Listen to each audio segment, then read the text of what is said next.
Well, this is my first podcast without my elderly friend, Kevin Brittingham.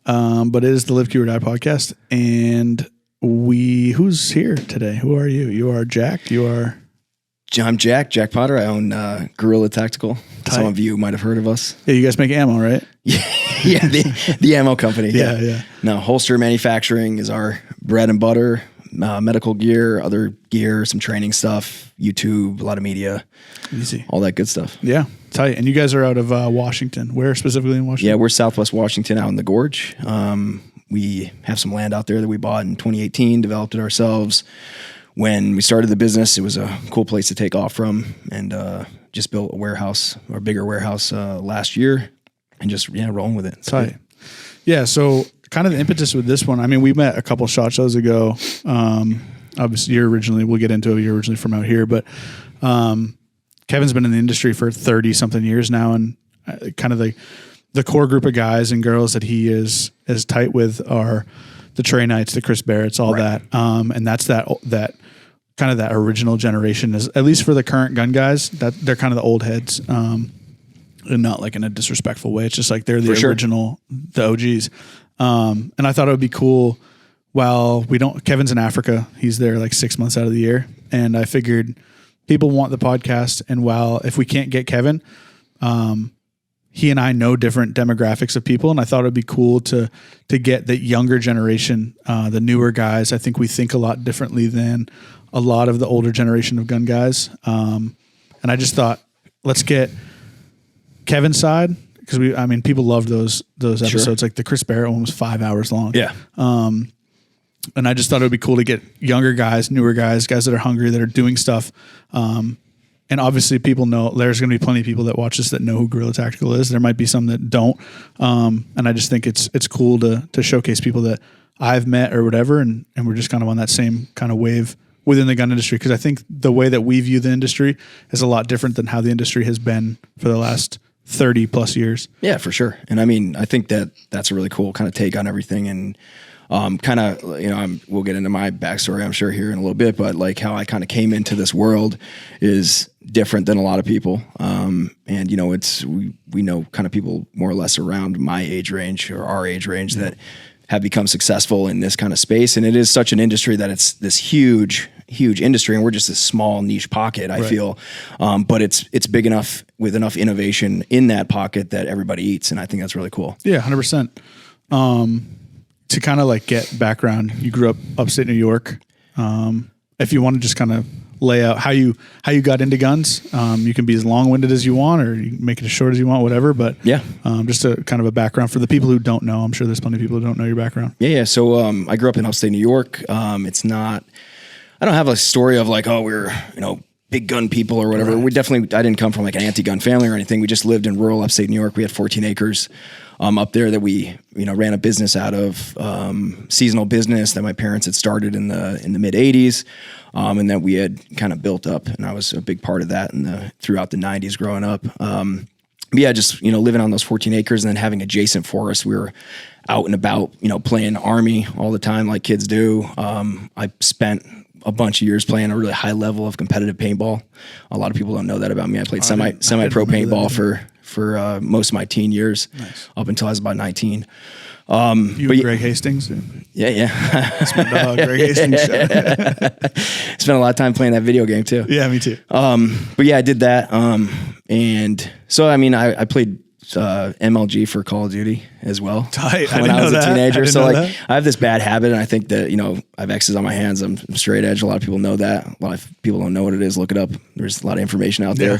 But I think a lot of us who came from that scene have just like, we get passionate about something, then just go all in. All the way, yeah. And that's probably why it's good that I don't drink or do drugs, because I'd probably be dead in a ditch somewhere or something, because I don't have like you want to be the happy best medians. I just want to be be the best at everything. The best cocaine. So that was me, doing paintball and doing whatever I did as a kid, getting into video games, all that. Yeah, that's crazy. I didn't know that part. Yeah, so it's we grew up. Had my grandpa gave my dad a 22 and he gave me a 22 that, passed that down kind of thing. I still have it in my safe.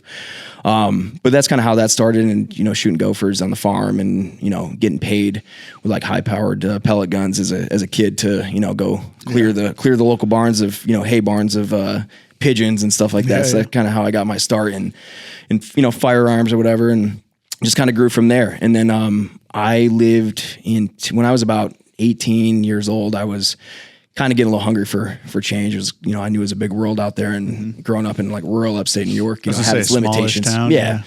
It was definitely a great upbringing. My sister and I were homeschooled. My parents we always had food on the table. We always had a roof over our heads. We didn't have an awful lot of money.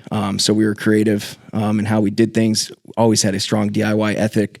And then they would really dive into our passions. So anything that we were passionate about, my parents were, we were privileged enough in that regard. We didn't have a lot of money, but they would say like, hey, what are you into? We'll take you there. We'll support this sport that you're into. I played ice hockey for many years, came from a big hockey family as well. I was kind of looking for something different. A lot of dudes I knew who would graduate high school or maybe go on to college, maybe not, working the same kind of dead end jobs. And, even though we had a unique experience in the sense that we did have like a family business that, we worked on the farm and whatnot. I was like, hey, I think there's a big world out there I'd like to see. And the first thing was, my kind of first detour was moving to Texas for a while. Okay. So I met a girl, kind of in the scene who was from Texas. Yep. And so I went down there and ultimately moved down there and spent 4 years. Whereabouts in Texas? I lived in Austin, Texas. I lived in the suburb of Dallas, Plano, Texas. Yep. Those were kind of and Denton a little bit as well. And when you were down there, I know obviously you were going to shows, but were you working? What were you doing, like work wise? So at that point, I just was kind of taking whatever I could do. And I moved down there. I'd done a piercing apprenticeship when I was 18 years old in New York. And then a shop I worked at in upstate New York, they were opening like a sister shop down in Austin, Texas on 6th Street. So when I first moved down there, it was kind of under the pretext that I would manage the shop for them. So kind of like the hardcore path. Yeah. Yeah. I mean, like be a barber. Yeah. I'm glad I broke that mold because none of those things seem at all interesting to me in this day and age. But, we went down there and, I was hanging in there in Texas. It wasn't great, in a lot of ways. I like the state of Texas fine. I still, I'm involved in a business that's based down there now. And, I fly down there every 6 weeks for a little bit usually. And it's great. I'm glad we don't live there anymore. But, I moved down there, and then that was when I got my first real taste of like guns in my face because Texas, right? Yeah. So I was like, I started building ARs, started building first couple ARs myself and, getting really into shooting. And I worked with a couple guys at that time who were quite into shooting. We kind of got together a lot on the weekends and trained and shot. And that's kind of where my first like love for building rifles and, getting involved in things, came from. So, ultimately it didn't work out for the best in Texas. And I found myself, we had a nice apartment, 2 nice vehicles, we were being successful. Right. I actually ended up the tattoo shop that I was supposed to manage. The guy great guy, but got in over his head on things. And then his wife got pregnant with their first child and he freaked out. And ultimately I went back to visit my folks and got a call from him and said, hey, I'm not going to keep the shop open. So I flew back to Texas with absolutely no idea what I was going to do and not a lot of money in the bank. So when I got back down there, I was kind of like, well, what should I do? Do I want to stay here? I was still with that girl. And she had just graduated college and was, had a professional job. And I was like a tattooed dude who didn't have anything going on. Right. So I ended up working for Whole Foods for a while and, it was cool back then, like years ago. It was actually a really good job. And I quickly rose to the ranks of, grocery buyer for that region. Mm-hmm. So that was cool, but I wasn't content with that. Yeah. And I was about, I was probably 21 at this time or whatever, 22. Okay. And again, I had successfully moved from New York and I was in another state and being successful, but I was still feeling very empty inside. Yeah, there's more out there. There's more out there. I still had like a very adventurous spirit to go out and do other things. And yeah, I knew I wasn't really happy with that life. And I knew that if I did stay, it would turn into that, regular house, 2-car garage, marriage, maybe kids, whatever. And at that very moment in my life, I was like, yes, I'm not about it. You know what I mean? So yeah, I ended up, we went our separate ways, and I sold everything I owned, and I went back to New York for one summer, and I was kind of trying to figure out what I wanted to do. And I grew up in the hardcore music scene of Syracuse. I'm going to shows there a lot. And so I knew some people who had been involved in this thing called Sea Shepherd. Mm-hmm. And this is kind of where I take a step back, go back in history a little bit, and kind of tell my backstory of like where I didn't have a generic pathway into this industry. Right. And so Sea Shepherd, I didn't know a lot about it, but I knew like people were getting together and like going on these ships and going to these like insane parts of the world, and like, physically stopping whalers and everything. And like at that, is this because they were on TV for a bit. This is pre that? No, this would have been during that time. Okay. Whale Wars was a show that people probably know about. Yeah. It was on Animal Planet or whatever.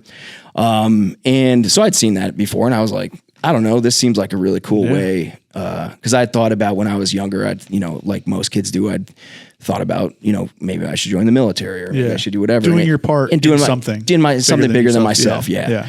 I knew a few people who had been involved in this, and I was like, this seems pretty awesome that like I can go to a place far off and like work on ships. And at that point, like growing up in upstate New York, of course I had the ocean adjacent to me, but you have to travel for it. And more or less I was landlocked growing up. I didn't spend a lot of time on the ocean. So people often ask me like, did you already have a love for being on the water and working on boats or being on boats? And I was like, no, I just took a chance and got a one-way ticket to Australia. Yeah. As like a 21-year-old kid or whatever. This timeline's a little bit jumbled in my brain. It was a long time ago. I'm getting old. That's all right. But yeah, I flew down to Australia and joined the ships down there in Melbourne, Australia. Yeah. And they were gearing up. I spent about 7 months gearing up to go to Antarctica. Damn.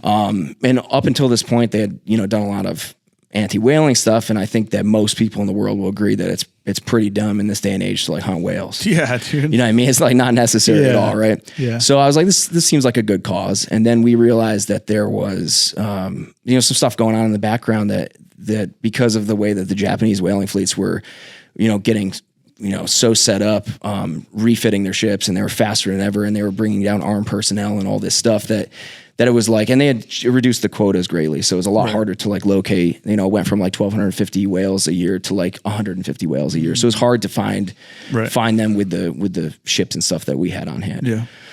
So we were like, hey, what's the plan? Because we're still going to Antarctica, and they announced that there was Interpol wanted, fishing vessels that were they're flags of conveniences from, South America, and they have Spanish crew on them, and they have, more or less slave labor from like Filipino crews that they're bringing over and like keeping these people against their will.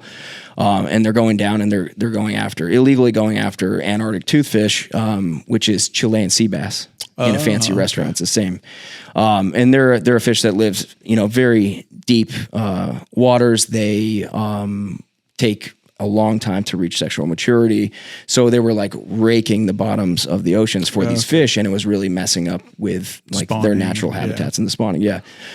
So we found out as the Interpol wanted vessels, but there's no policing force or anything that was patrolling those, desolate parts of the world. Right. So we had already, this organization had operated down there many times before. So they said, hey, let's make it our mission this year to find these vessels. And it's a hefty goal because you're, in huge geographic location. Around in some of the roughest, most extreme conditions in the world. And, places like, there's shared kind of ownership over some of these regions between like New Zealand and Australia. And basically what they would do is they would do one flyover per year and call it, hey, we patrolled and we didn't see anything. Right. So we knew that there's like this huge issue with no law enforcement down there to actually enforce these laws in these protected areas. So we said, okay, cool, we're going to set out to find it. And we ended up rolling up on the most notorious of these bandit six, they call them. We were in touch with Interpol, agents of Interpol and whatnot, and they were, giving us feedback. We were giving them updates. And then what we ended up catching them in the act and physically stopping them from doing their fishing practices. And then we ended up doing what is now known as the world record setting longest maritime hot pursuit of 110 days of following and physically shutting down these operations of this illegal fishing vessel. So was that, did you chase them all around Antarctica, or did you chase them out of there into elsewhere? All around Antarctica, up out of that whole region, up into the South Indian Ocean, around Cape Horn, and then up to the west coast of Africa, where ultimately after 110 days or so, they sunk their own ship to try to hide evidence because they knew they were in big trouble. With everyone on it. Everyone on it. They all abandoned ship. So they had about 40 crew. And they were out in their life rafts. And we ended up going off. It was off the coast of West Africa, Principe, Sao Tome area. And we sent our crews out and we rescued them on the high seas. And then we brought them in. We had been in touch with the local authorities there.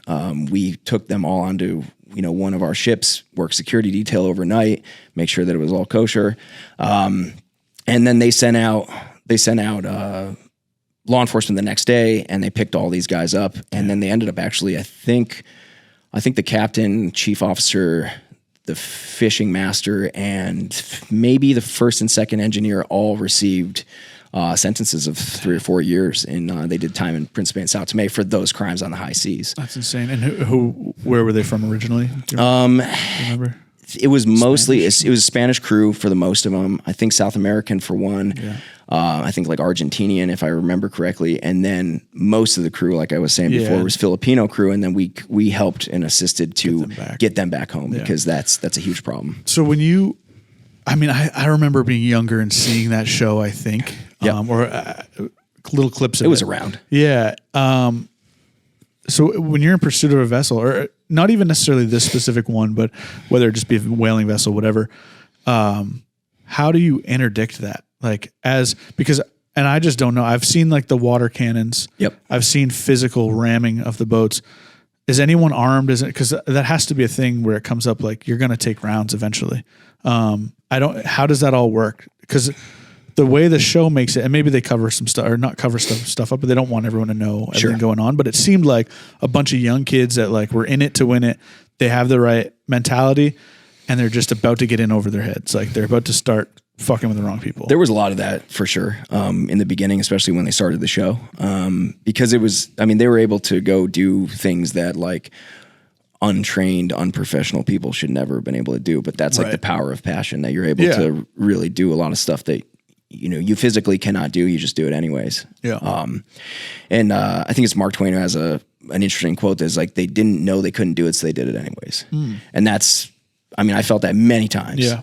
And kind of like my upbringing with having to do everything ourselves, building everything ourselves, fixing everything ourselves, very DIY minded, really came into play a lot of time in that organization, because you are dealing with a little bit of money. You are dealing with, not a lot of resources, but you have to make something happen. So you make it, you just do it.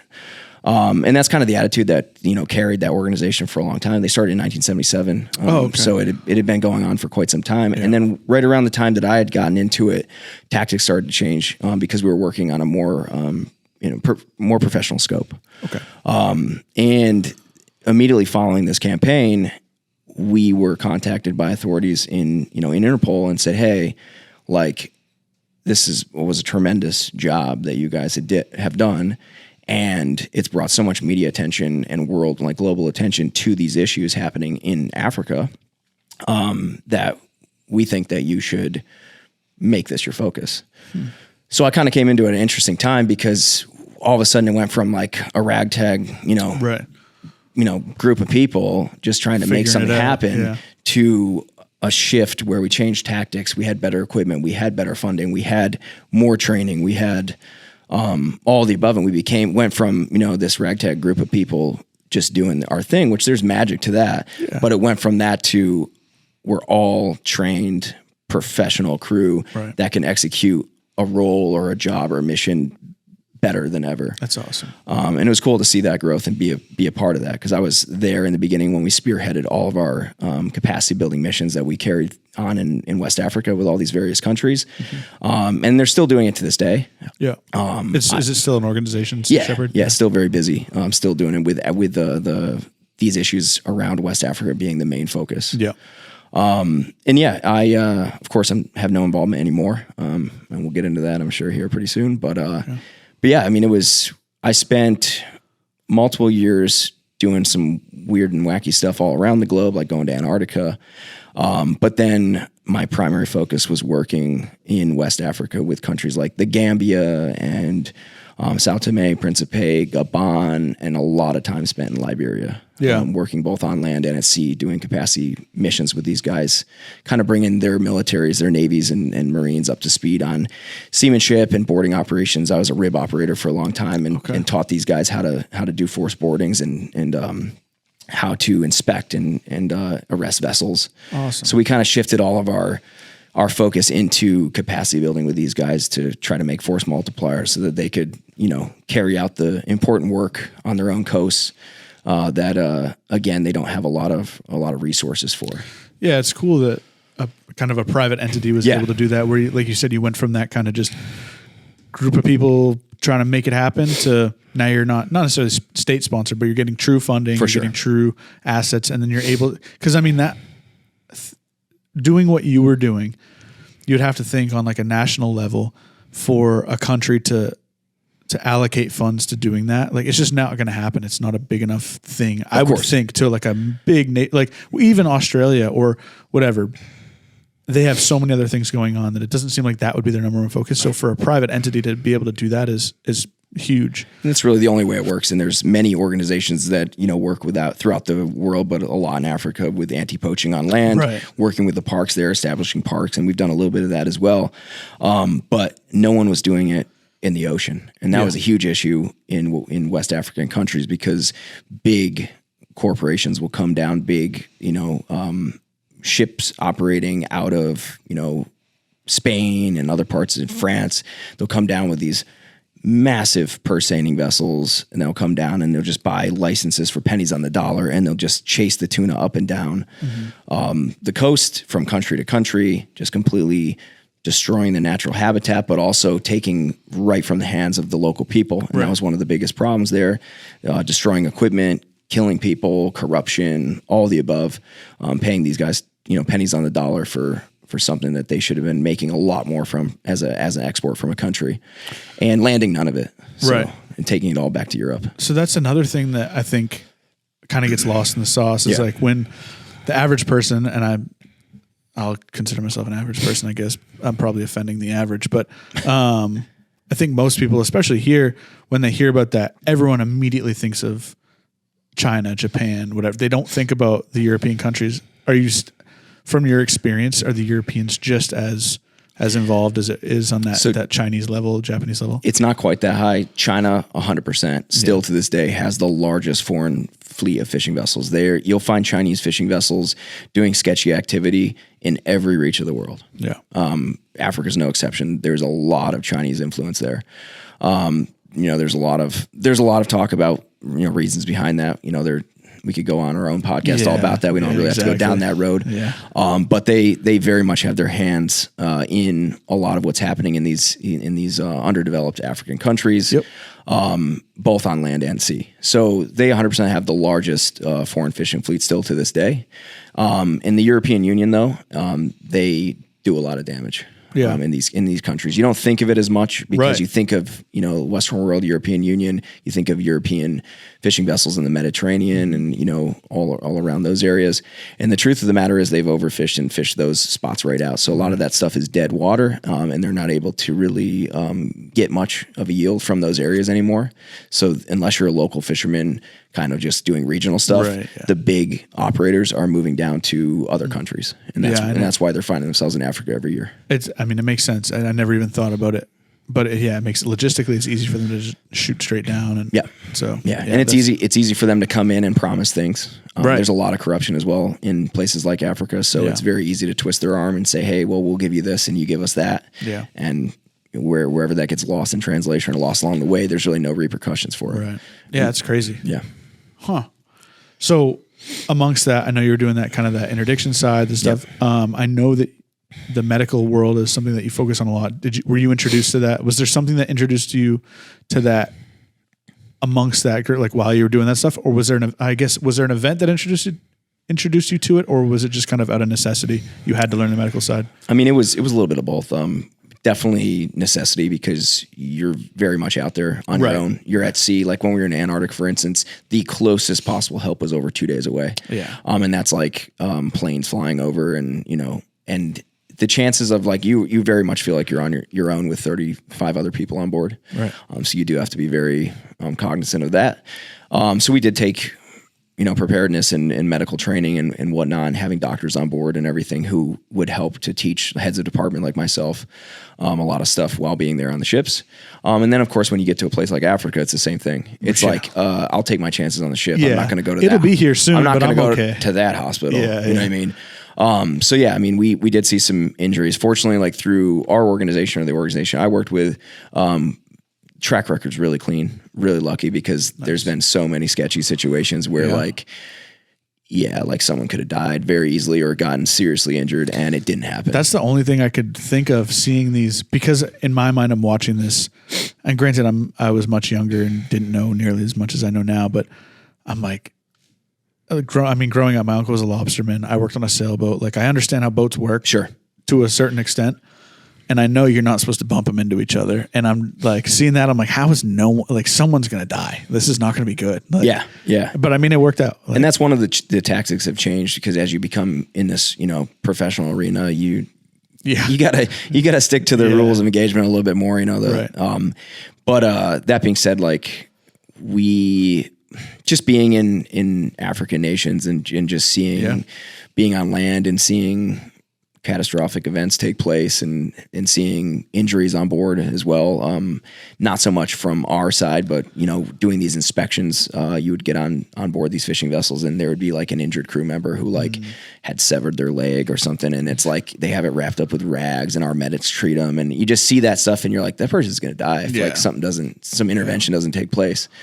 So just being cognizant of that and seeing it in the real world, and just knowing like if I'd rather us be trained, or I'd rather be trained to a high enough level where I can, respond to something if it happens to our own crew and help them out, without having to try to depend on the infrastructure that's, there in Liberia, let's say. I mean, Liberia was civil war torn country for 19 years. And it's still very much the ghost of their civil war is still there. And we spent a lot of time on land, and, I mean, the infrastructure is not what it used to be at all there. I mean, there's no animals left. They ate them all. Because there's mass starvation. Yeah.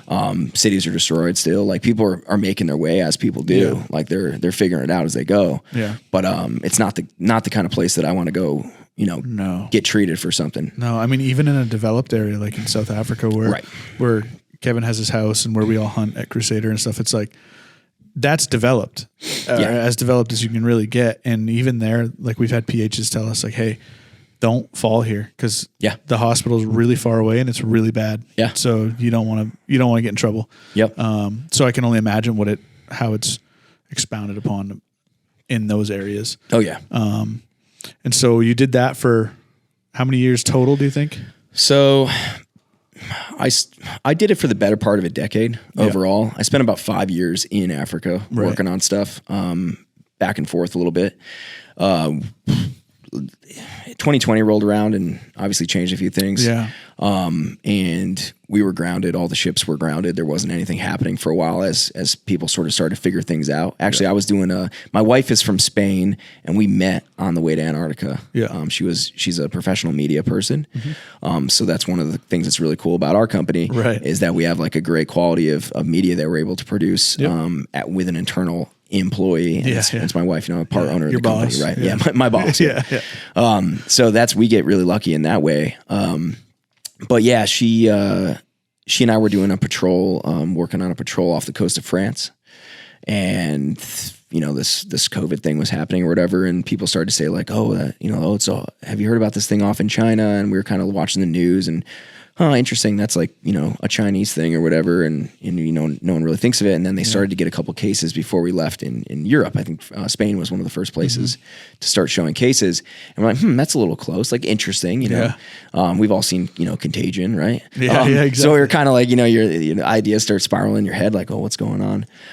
So we were due to leave anyways and take leave 3 months off the ship. I was doing usually a rotation of 3 months on, 3 months off for a while. Yeah.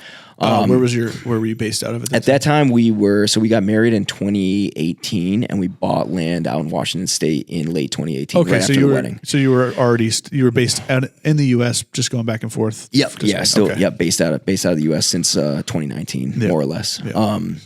So then, so we were like, okay, we're heading home. So we flew home, and actually she went back to visit her family for a little bit, like right after, because they're from Spain, so it's close enough, and she doesn't always get a chance to get over there and see them. So she was visiting them. We were still watching the news, and they were talking about closing borders. And I was like, hey, you might want to think about getting back. And she's a permanent green card holder, and retrospectively, we didn't know what the rules would be, but she would have been able to get in just the same as me. But at the time, it was a little bit of a scary thought, like, you're there, and I'm here, and like, you need to get back. So she ended up booking her flight like a couple days early, flew back, and then like the next week, they closed all the borders. So we were like, okay, like, fortunately we would have been able to make it back in. Now we know, but like places like Australia went nuts, and they had, Australian citizens who were stuck in Indonesia or whatever for 6 months, couldn't get home. Yeah. We flew, it's insane. We went to Africa 2021. So yeah, right after kind of everyone still kind of figured that everyone had just opened things back up. Right. And in Johannesburg, just seeing all the different, you could tell who was going where just based on what they had to wear. Like anyone going to China was wearing Tyvek suits, masks. It was crazy. So yeah, that was a whole weird. It was a bizarre time in the world. Yeah.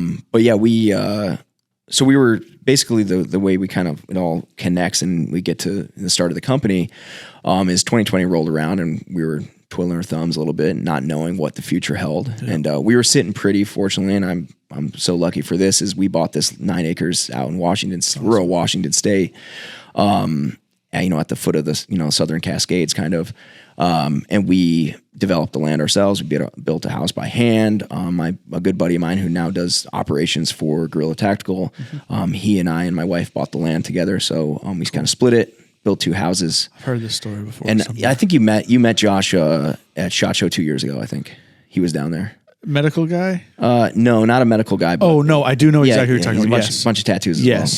Same story, bunch of old hardcore kid. But I've heard this weird story about building a house by hand in this rural area. Okay, go on. Yeah. The Fed showed up. No, that's a different story. I was sawing the shotgun down. So yeah, we timing was impeccable for us. We had the land, we built it out, finished it in 2019, more or less, livable, living there. Then when we came back in 2020, we were sitting pretty, had a great garden. Yeah. We back right up to Gifford Pinchot National Forest. So we were, when everything else was closed and you couldn't do anything or whatever, we were outside, spending time with our dogs in the woods and just like kind of living it up and, having a nice break really. Like, cause we had been going for so many years on the ships and always traveling and always being gone. But then, like, as time went on, and it didn't look like, because I figured it'd be a few weeks or something, 2 weeks, couple months, a couple months or whatever, and we'll be back to work.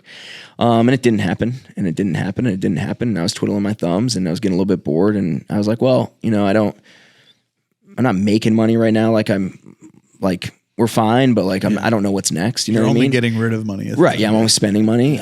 So I was making knives, and if you look back 10 years, I did a trade, more than 10 years now, but I did a trade with my dad back in the day, while he was still alive he traded me some tools. So I did a job with those tools for him. That was a trade. Okay. And at the time, this would have been 2012 or something like that. Let's say I was like, I want to make holsters. Oh. It was like this. It's like it was an idea I had way back when, way before I did any of the other stuff. Right. Yeah. Never happened. And you were still kind of fresh into guns at the. I was pretty. I was like, you know what? There's not a lot of good holster companies out there right now. At that time, there wasn't. No. And I was like, hey, I think I can make holsters. So the original idea was that I traded some of these tools that I would use for making holsters to, I got them from my dad from doing this work trade, and then of course, all the stuff we just talked about happened over the course of better part of a decade. Tools were collecting dust. I never touched them again. Right. So fast forward back to 2020, I'm using some of those tools to make sheaths for knives. I was making high-end knives. Yeah. I didn't know that. It was just like a hobby of mine that, you know, it's like a form of art, you know what I mean? I was, you know, hammering them all out, you know, doing every step of the way. And then I got the idea to sell some because we weren't doing anything. Right. So I actually made a nice little clip of money, you know, in the beginning of 2020, selling mail order some knives to people, get custom orders and do a few a week or whatever. Just paying the bills and stashing some aside and putting food on the table and everything. Ask for, And we didn't know, we were sitting pretty. So then of course we were using Kydex to make the sheaths with these tools that years ago I was like, I want to make holsters. And then I never thought of it again. And then a couple friends hit me up and, you know, as things started to unravel with COVID and, you know, other stuff happening around the country, around the world during 2020. The people were hitting me up and saying, hey, like, we know you make knives. Can you make me a holster for my Glock or whatever? And I'm like, hey, if you buy me at that time we were using blue guns. So if you buy me the blue gun, I'll make one for you for this much. And so I kind of rolled with this business model where if you purchased the molding gun for me, then I'll make you a holster pretty cheap. Right. And then before you know it, I had 65 different models, you know, from people. Right. And, I mean, it took, I think probably 6 months. 6 months in, I wanted to do medical supplies as well, because I've always been of the belief that if you're going to carry a gun, which I think everyone should carry a gun, and I do every day, that if you're going to carry a gun, and we talked about earlier, if you can make holes, you should be able to fill those holes, right? Plug them. And coming from the background of doing a lot of medical trainings all over the globe and seeing some, you know, some sketchy stuff where it's like, good thing we had a tourniquet, you know, that kind of thing. Right. Yeah. I really wanted to implement that into the business. So as the holster game picked up and really took off, I found myself 6 months into 2020 going, okay, I don't have time to make knives anymore. I only have time to focus on holsters for people, and the numbers are growing every week. I'd also like to offer other products that I think make sense, and medical was like the main thing that I wanted to get involved with to push that on people. Because I think it's important. Everyone should carry medical supplies. Yeah, absolutely. And I think it's something that a lot of gun guys talk a big game about. They'll say, "Yeah, I'm in the same mindset. We should have medical stuff," and then they just don't. Or they'll buy it all and they have no idea how to. Like, they've never packed a wound before, or even thought of packing a wound. They just don't. They're like, well, I've got it. Someone around will know how to use it. It's like, that's not good enough. Well, that's one of the things too, is that, like, it's, you know, I was joking around. It's like, medical stuff is not sexy. It's not. You're not kicking indoors doing CQB classes, right? Yeah. What are you much more likely to use? Like room clearing with your team of 4 guys, or, you know, you rock up on a car accident on the way to work. Right. Like, it's not even, in my mind, it's not even always about stab wounds or gunshot wounds or anything like that. It's about just general injuries that take more than just a Band-Aid. Yeah. Right. Yeah, so stopping that hemorrhage control. I think I saw, he's not, admittedly, I don't think he's the biggest fan of the company, but Slade Cutcher, I believe, posted I think his kid slipped on like a dog gate and it punctured his leg, and Slade threw a tourniquet on his kid, brought him to the hospital or whatever. And it's like, that's an everyday, Slade was a SEAL. Yeah. Saw everything, whatever. But we know Slade. But the reality of using his tourniquet is his kid hurt himself. Yeah. Like, that's going to happen. You're with your kid every day. Or that's why we say carry medical supplies, not just because you carry a firearm. Right. Because, like, and to be fair, like, we've had many people hit us up and say, hey, there was a shooting and we used your kit. Yeah. And we actually, to this day, if you hit us up with the real story, we'll help refill your kit for you. Because like, we want to promote, like, the training and the carrying. And, like, if someone used our kit to actually save someone's life, then, like, we're extremely happy to replace that combat gauze they used to pack that wound or whatever. Like, I mean, like, it's nothing to us, and that we're doing it because we want people to be more prepared. Yeah. Yeah. We kind of talked about it a little bit at lunch, and I mean, I asked you just because I know you carry the product. But I think even before getting into the details, I see you do question and answers on YouTube Instagram every now and again. I'm always curious, like, if you were to get the question, or I'm sure you do get the question all the time, bare minimum, like, what do you think everyone should carry bare minimum. And I mean like gun include, like gun, knife, tourniquet, or gun, flashlight, whatever. Like, what is the bare minimum that you think people should realistically use and know how to use? Obviously, don't carry it if you don't know how to use it. But so what I carry on a daily basis is when we created a product, two products actually, just for this reason, because I think sometimes the best innovation comes from solutions to your own problems. Not because we were sitting around in a meeting thinking about, okay, what product can we make that's going to sell the most of? It's like, what product can we make that will make it easier for all of us in this room right now to carry what we want to carry? Right. And we talked about that at the other building with those fixtures with engineers. Yeah, exactly. Same thing. Yeah, exactly. And it's like, I'm not a fanny pack guy too much. You know, when I worked over in Ukraine, we carried them because it's like a super convenient way to have everything you want right in front of you. But like on a daily basis, I'm not carrying a sling pack or even a backpack or a fanny pack or any of that stuff. And if you do, awesome. I know people who carry more room. Yeah. Yeah. And they carry full IFAKs on them everywhere they go. Yeah. Cause I always tell people too, and like, Grizzly Medical is a great training resource. Yeah. He works on the West Coast and we took him to Ukraine with us and he helped train, combat medics down there. But, he does this in his class and we've taken it on, and I tell people, it's like, where's your IFAK? And they say, oh, it's in my car. And I'll grab their arm and say, go get your tourniquet. And they can't because I'm holding them, right? And it's just like such a silly thing to do, but it shows them in real time that like, oh, it needs to be on my person. Right. So we created a thing called the Keep It Simple Med Pack, or the KISS Med Pack. Yep. And it's gone through a couple iterations, and right now I think it's in its best one right now with the best clip options. And it's a pretty incredible little thing. It's very simple in design, and it does just what it's meant to do. It carries Z-fold combat gauze, twin chest seals, and gloves, and it's all together in a nice kit, and it fits all anywhere along your waist. Yep. I like to run it down my thigh, on my right thigh, for instance.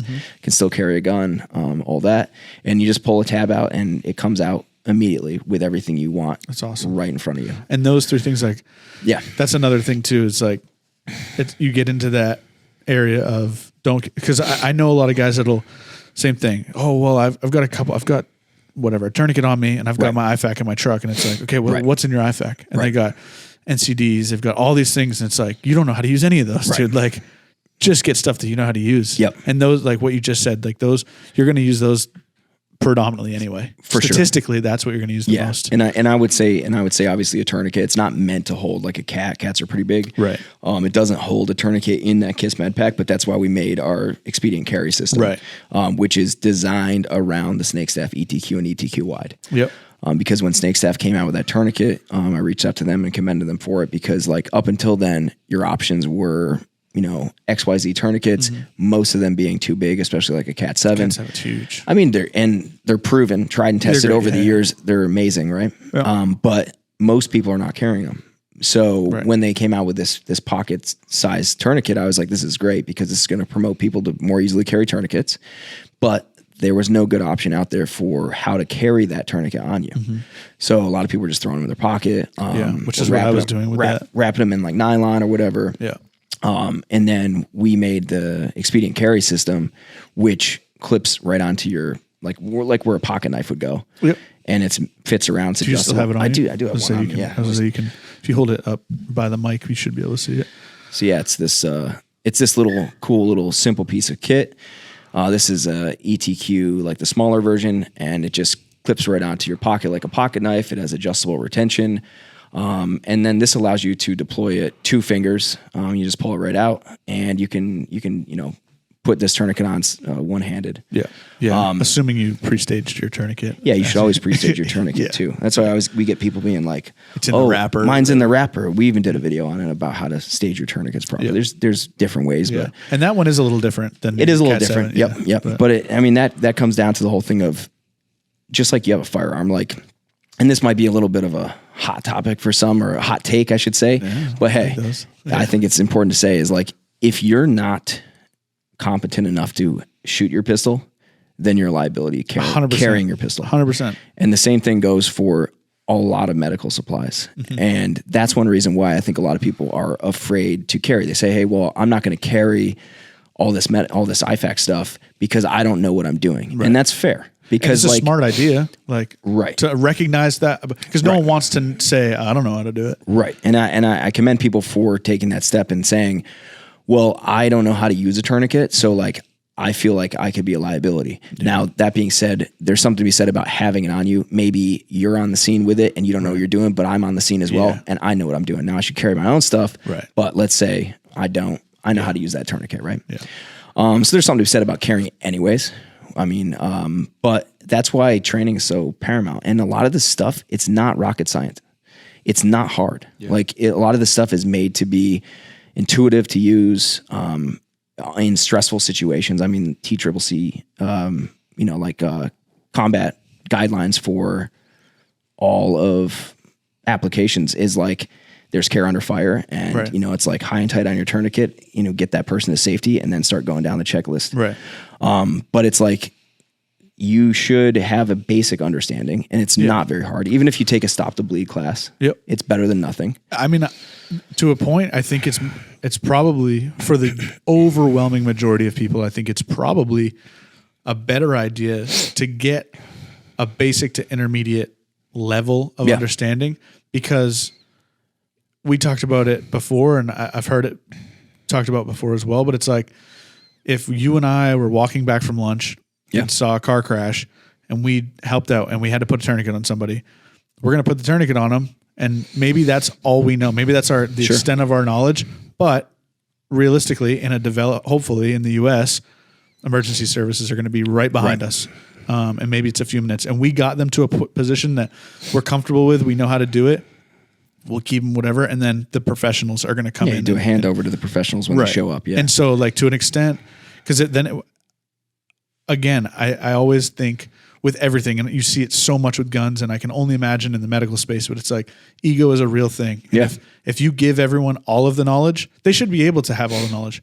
But if you just give them all the knowledge, they get into that situation, are they going to confuse things? Are they going to try to go beyond where they should? Are they going to start, like, I know a lot of IFACs, and it's probably for other reasons, but they stopped putting needle chest decompression, needles the darts, because people were fucking people up with them. Yeah. I mean, that takes a much higher level of training than just, packing a wound with combat gauze or putting a tourniquet on somebody properly. So it's like, I mean, there's a reason why that stuff's out of there, because in most civilian kits, those people don't have the right training. And if you don't know what you're doing, then you can do damage. Yeah. So yeah, I mean, I think it's good for people to be honest with themselves about what they're capable of. Yeah. And like, for sure, if you're a switched on person and you want to be as prepared as possible, then train up to the highest level you can possibly get. Yeah. If you can afford it, if you have the time, whatever that might be, take in as much of that knowledge as possible, and then do reps with it, because a tourniquet's no different than, dry firing your handgun. Exactly. If you don't take, you can even use a tourniquet off Amazon, just write trainer on it, because you should never carry that, Chinese crap. Yeah. I did a video a couple SHOT shows ago with Mira demonstrating Chinese tourniquets and how they just break when you start turning the windlass and cranking on them. Well, realistically too, even a Cat 7, it's a single use. Yes. Anyway. I mean, that's a really good point. With any of that stuff is also a consumable item that is like, especially if you carry, like if you are a fanny pack kind of person, you have it like tucked under. Some of these fanny packs have like the little strip of nylon that you can put it under there. Yeah. Like, you should be replacing those tourniquets every 6-7 months, whether or not you used it or not, because the sun breaks them down and they become weaker elements. If you're like, we were working on ships all the time and you have salt water, you have to be cognizant about, just like breaking stuff down. But I mean, you should have a couple training tourniquets. You can buy, like, if you want to buy the real ones, they're not overly expensive to buy the real ones. There's blue ones that are marked as trainers, and kind of in the medical world, the blue stuff is the trainer stuff. And you can buy one of those, write trainer on it, and then you can just get reps, reset your tourniquet, get reps on them, on your friends, on you, on your girlfriend, your dog, whatever. Maybe not your dog. Maybe not your dog. Your dad. Your dad. Yeah, you totally get on your dad. People should get reps and train. And same thing with wound packing as well. Like, there's a good way to do it and there's the wrong way to do it. And a lot of people don't understand the right way of maintaining pressure and how that works. So, I mean, with like anything, you're going to dry fire your pistol, you should. Mm-hmm. You're going to carry it. You should be getting reps in medical. So take a class, even like a basic stop to bleed is going to get you started. I think that what we're seeing now is a shift towards a higher level of training in medical, which is good to see, because stop to bleed courses are becoming kind of like kind of the hemorrhage control equivalent to going and taking your basic first aid CPR class. Yeah. It's like, you could tell me, I'm like, have you ever done medical training? And you could say, oh yeah, I have basic CPR at the YMCA or whatever. I'm like, cool. You know what I mean? Like, that's a good start. Yeah. But it's a basic foundation to build off of. And you should, strive to achieve more, because you won't be you'll be set up to help some, but you can do it online in 25 minutes. Yeah, you know what I mean? It's not really, so Stop to Bleed is a little bit more in depth than that. I think a lot of people are running courses for 2 or 3 hours. Mm-hmm. Typically when we do them, it's like a hemorrhage control course, kind of like a first responder, civilian responder kind of course. And they'll end up being 2 days, because you can fill up half the day on just proper tourniquet use and stemming the flow of blood and how that all works. Now, do you see, because you're so much closer to it than I think most of us here, we see it on the gun side where you got to vet your trainer. Is that a similar thing in the medical world? Because I know of people that are still talking about using tampons to plug wounds and shit, and that's how you get people killed. But dude, I won't say names, but when we went to Ukraine the second time, we were down in Odessa training medics, and a reputable training outfit had been down there for 2 weeks prior to us, working with some of the same crossover guys. And those guys were coming to our classes with tampons in their packs. And we're going, why do you have this? And they're like, oh, the last people told us that we should have them. And come to find out, it's, SEALs that haven't been in since 2001. Yeah. And you're like, guidelines have changed. Like, you can find that information out. Like, even since, it's crazy because we just talked about tourniquet, and like we talked about the basic necessities. If you're going to carry just one piece of medical, like every day, one piece of medical equipment, a tourniquet's probably your best bet. Probably, yeah. I went through basic training in 2013. Yeah. We were still being taught tourniquet is last resort, which is crazy.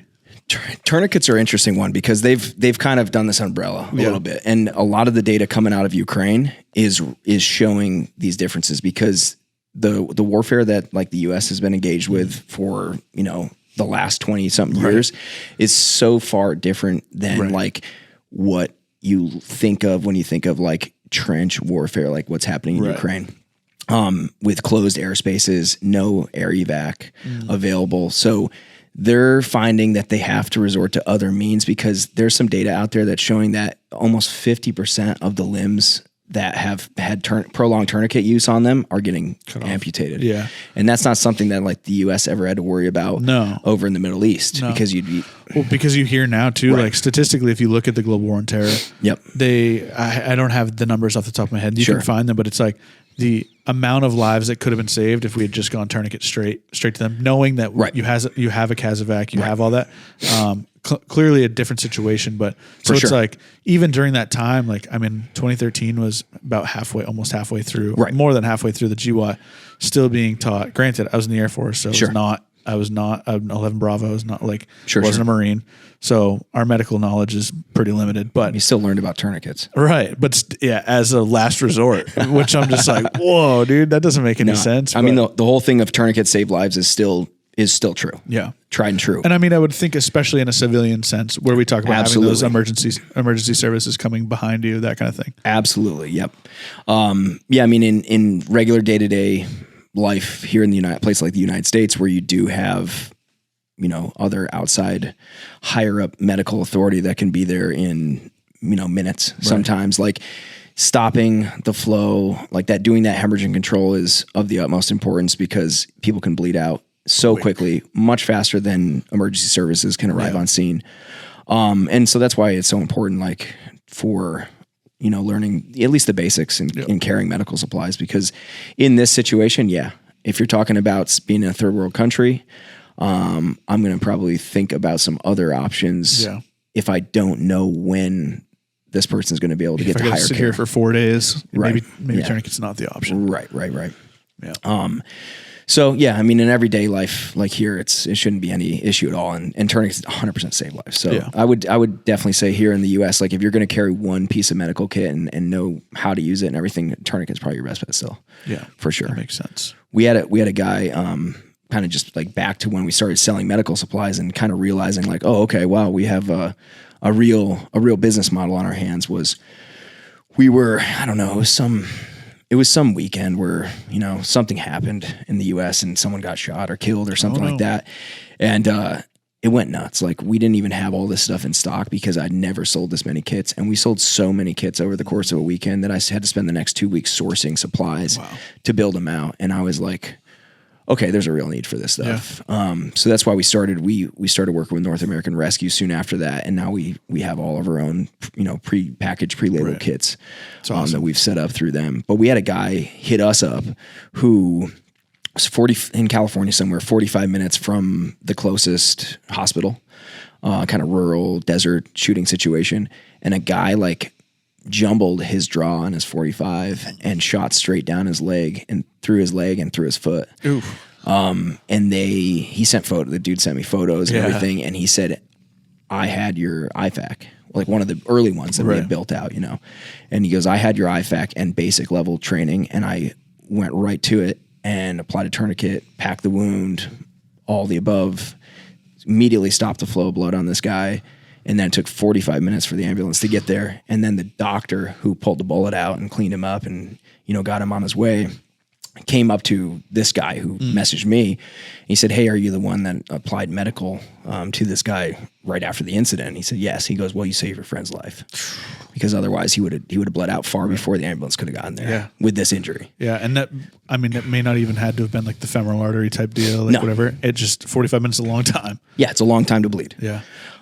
So, I mean, those are the stories that we get on a semi-regular basis. Yeah. And as unfortunate it is that this is happening to people, getting those stories and getting that feedback that our gear was used to do that and to save lives is like one of the main driving forces of why we continue to push that. It's cool to see that kind of zeitgeist change too, because I mean, I grew up around here locally and my family, I have family in law enforcement. I have a lot of family that are kind of essentially just woodsmen that I grew up around guns. I grew up hunting and all that.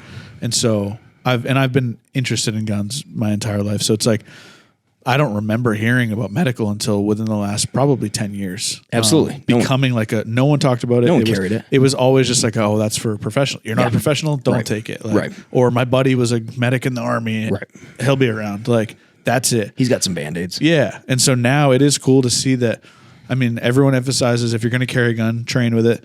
But you're also seeing a lot of these people who are, I mean, realistically, they're influencers for better or worse. But they're pushing that, hey, you should also think about getting trained medically as well. And I think that's super important. It's cool to see. Yeah. And I think you see it mostly with this generation that's coming up. It is, yeah. It's awesome. I think it's a super positive thing.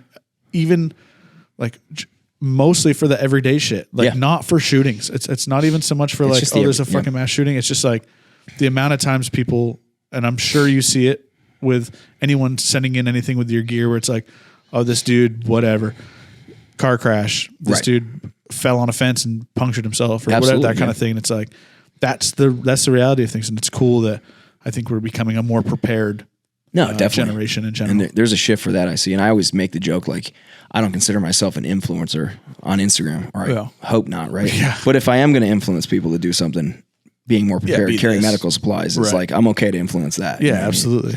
And it's cool to see a shift in like kind of this generation, this next gen gun culture with the medical supplies, with the training, with comms. Like you have companies like Mojave Repeater, who are really putting out tremendous content for everyday people. They're using their professional experience of the past to transfer that knowledge to everyday people. Yeah. And it's cool because he's using attainable resources for the everyday person. Yep. Because I know like everyone all the cool guys everyone follows, you're seeing them use all the wave relay stuff and all that. And it's like, yeah, that's cool, but is that realistic for you? And are you going to go buy that? But all the Mojave Repeater stuff is $15 radio, and what you're capable of doing with it is insane. I mean, you could spend $1,000 with something that Mojave's pushing on you, but like $1,000 is a drop in the bucket between having an MPU 5 with a full loadout that would cost you $28,000. Right. It's like, sure, it's the cool guy thing. People were playing Call of Duty on the, and you're like, but like, that's not obtainable for most people.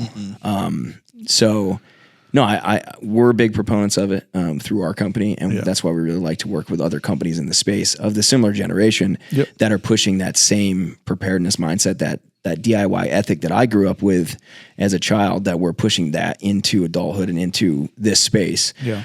Because I mean, there's no reason not to be as prepared in this world as possible. Right. I mean, we carry a gun for a reason. You should carry medical supplies. You should have, basic necessities taken care of. Comms is another big one. Mm-hmm. It's cool to see that. I mean, a tourniquet costs 30 as much as a box of ammo for $30. your pistol. Yeah. I mean, like $30. Like, it's not, it's a drop in the bucket compared to what happens whether you die or someone dies from bleeding out, or has to have much higher level of care rendered to them, and then it's you're paying thousands of dollars to. And I mean, it goes to the ego type thing where it's like I think there's so many people that think if something were to happen, this stressful situation, I'm gonna rise to the occasion. I'm gonna be the guy. Yeah, but years and decades and probably centuries of examples of this, we know that it's very rare that humans rise to an occasion. It's more so you fall back to your level of training. Right. So it's like the guy that doesn't carry tourniquet and is like, well, I'll just use my belt. Like, we know that's not going to work. And you're probably going to forget to take your belt off when this happens. Like, but when you get that level of training, if you're falling back to the level of training and your level of training is intermediate and mine is none, you're going to help out exponentially more than I will ever do. I'm only going to hinder the problem or hinder the outcome. But yeah, I think it's ego is a huge thing, and it's big in guns, and obviously I can see the crossover with the medical side of stuff too. For sure. And ego is a big problem all around. Absolutely, yeah, everywhere, yeah. As far as what you guys offer as a company, obviously the holster, the medical gear side, and I know in the past you've set up working with other companies, whether it be for comms, Mojave Repeater, or the medical side. Can people go onto your website, sign up for classes, or is that a thing? Like we used to do more class related stuff, but we just got so busy with general day-to-day operations and production and wholesale and doing all the other things that we've expanded into. We've added more retail SKUs this year than ever, and we're going to continue to do so. So you can now come to us for your most popular lights and optics and things like that.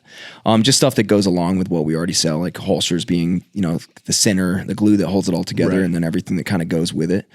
Branching off into some different product lines, a little bit of nylon, stuff like that. Again, all based around like the everyday carry market. Yeah. But as far as training goes, we don't offer any training anymore.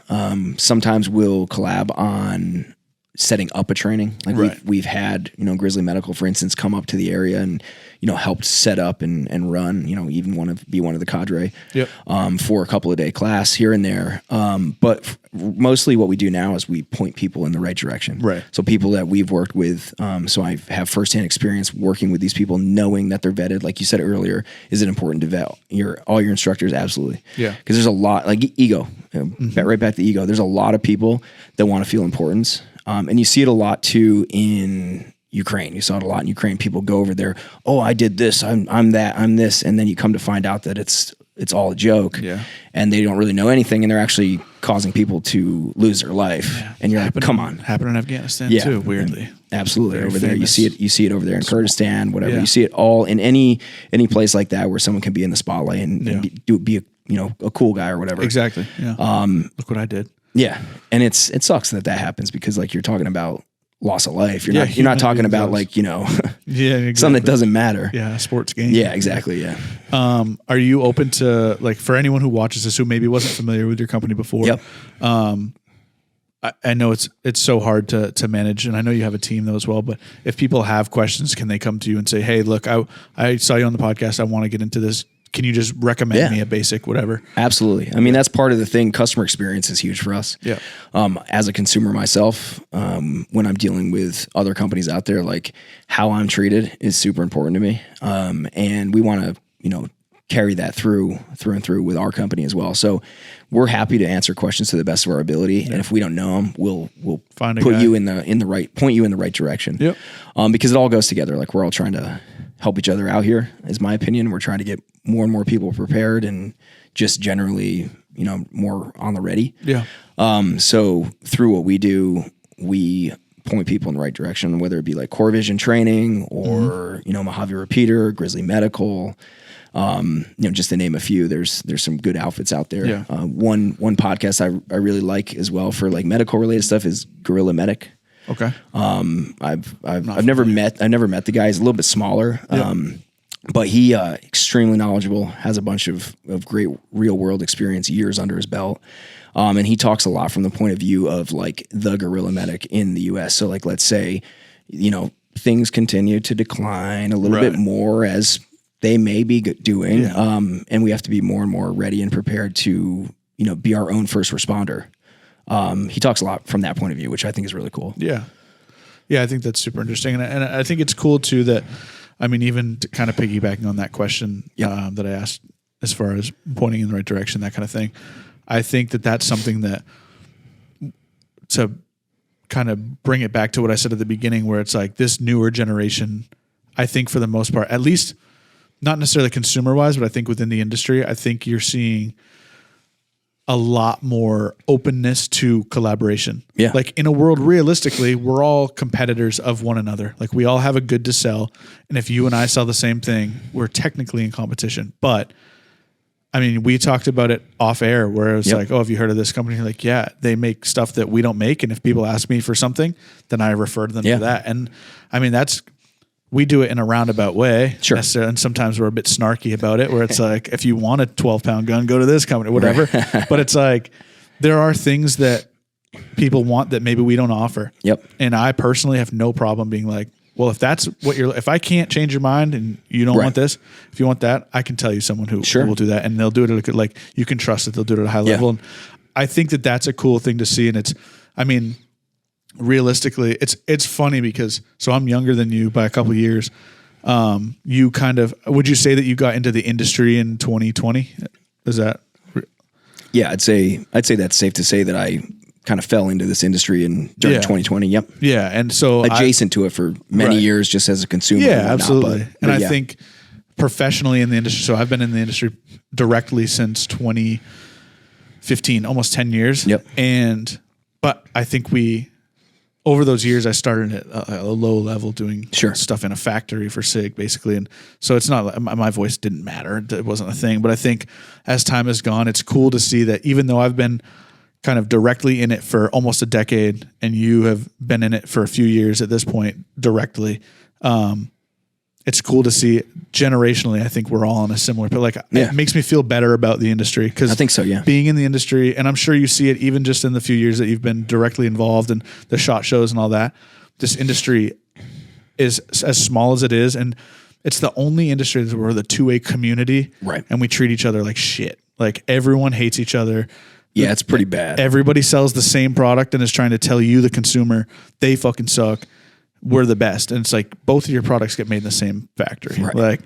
And I think, at least in my mind, I think because we're so small, and I think you feel similarly, but we're so small, each place is the best at whatever they do. Sure. It's like, if that's the case, we should be collaborating with one another and making the best thing in the world. Right. Because everyone ends up winning. The consumer gets the best product. Yep. We're all going to make money. It doesn't make sense to me. I think I just can't get behind everybody. And you see it mostly with the consumer. I'm so bad at Reddit. I'm so new at Reddit, but whenever I go on there and just look at NFA or whatever, I'm just like, you guys are all the most miserable people on the planet. I think I'm too old for Reddit. I can't do it. I'm just technologically ridiculous. So I can't figure it out. But I just see it. I'm like, you're a consumer and I know that you think you know what you're talking about. I promise you don't. Right. And that's not everyone. I'm speaking generally. But it's just like, why? How do you have so much hatred in you? This blind loyalty, especially when you talk about the influencer side of things, where it's like, dudes simping over other grown men who don't know your name, and you'll die on the cross for them. It's wild to me. Yeah, I don't know. It's it's definitely bizarre to see that. It's so strange. And I think I say these things about hey, we should, and I'm not trying to be hippy dippy, let's all hold hands and be together, because there are still things that are objectively dumb. For sure. That gun that SIG just did, the Renegade or whatever, the MCX fucking thing, that's stupid. Why? Well, I can see through it. It's they were worried about ARs and braces and stuff, and then they spent a bunch of money making it, so put it out. There's still dumb shit out there. There's for sure cans that weigh fucking 2 pounds that aren't that quiet, or this or that. It's so I have no problem being that's fucking dumb. Sure. But to just be to just have this blind loyalty to a company and you don't just know because. just because, or like you read something once or whatever. Right. And I understand the idea of like humans being tribal, and it makes sense, Sure. but I think it is cool to see the younger generation. And we talked about it, and a lot of people won't understand it, but we talked about it at lunch, where it's, you look at I think our backgrounds, like growing up in that hardcore scene, where it's that huge background of everyone is involved. It's like in some shape or form, everybody's involved. Even if you don't, you're all under the same umbrella of something, but you don't necessarily all see eye to eye or agree on everything, but everybody has involvement and you're all there for a similar reason. Exactly. And it makes a big difference. 100%. And I think it carries on into business and into interactions, like that interpersonal, like the group of guys that we all get along with. Like, I don't want to say our group of guys, but this kind of small circle, this little kind of like an echo chamber, but like a positive echo chamber. Yeah, exactly. You're not just like screaming at the wall or preaching to the choir.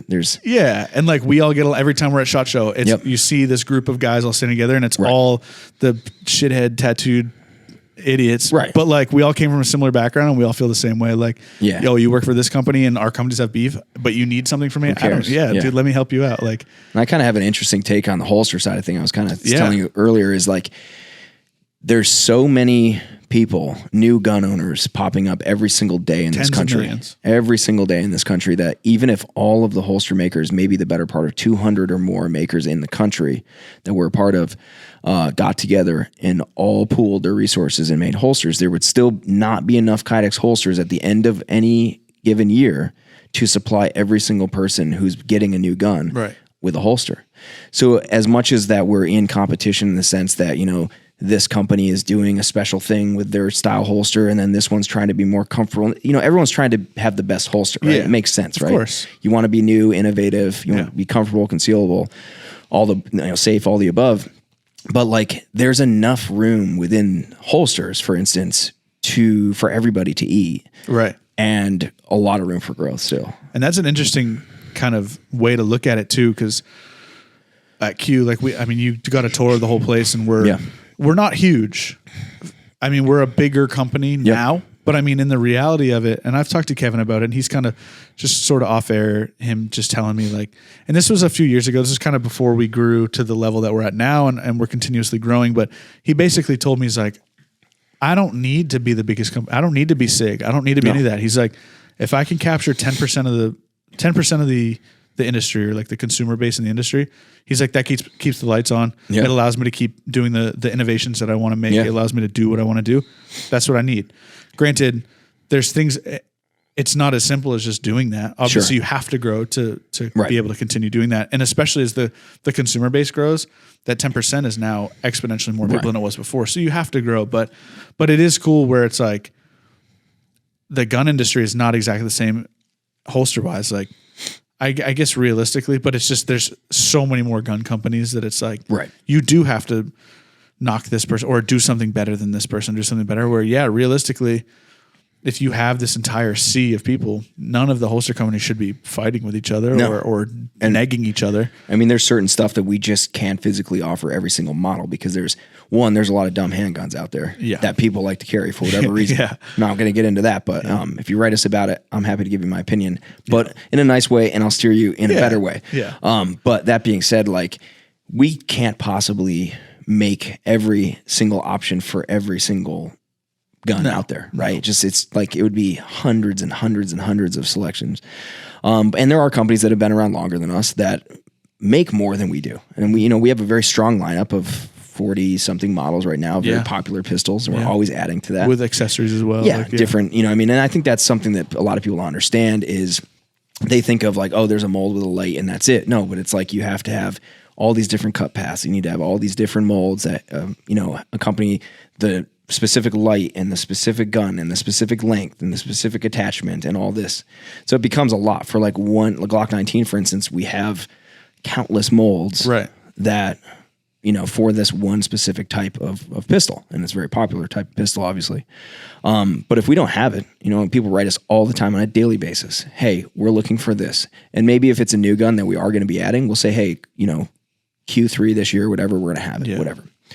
And then, if you want to wait, good. If not, go get it somewhere else. You know what I mean? Because like, the reality is like, we're in it because yes, it is our main source of money. Like, it is a business. It is all that we do. But at the same time, like, we're in it because we want to see people more prepared, and we want to see people trained and carrying medical supplies and carrying good quality holsters with their firearms, to promote a safer, more prepared person on a daily basis, right? And if we don't have it, then I have no problem at all saying these 3 companies have it. Like, we try to do our research, and like, not because we're trying to keep tabs on other companies, but because we want to be able to help the consumer. Because I know how it is to be a consumer. And if I reach out to somebody and they take 2 weeks to get back to me and they give me a short answer and they're kind of snarky about something, and because I asked a simple question, then I'm going to be less likely to help that. Right. It's not a good customer experience. Yeah. So, we are always growing our holster development. We have a lot of big plans this year to add a lot of things and change some stuff up with our production line, which is cool. And we make a very competitive, good quality product that we personally carry on a daily basis, and we entrust our lives with it. But, there's a lot of good companies out there. I'm not going to say that we're better than others. So, like, there's a lot of, there's probably 20 solid holster makers out there around the nation.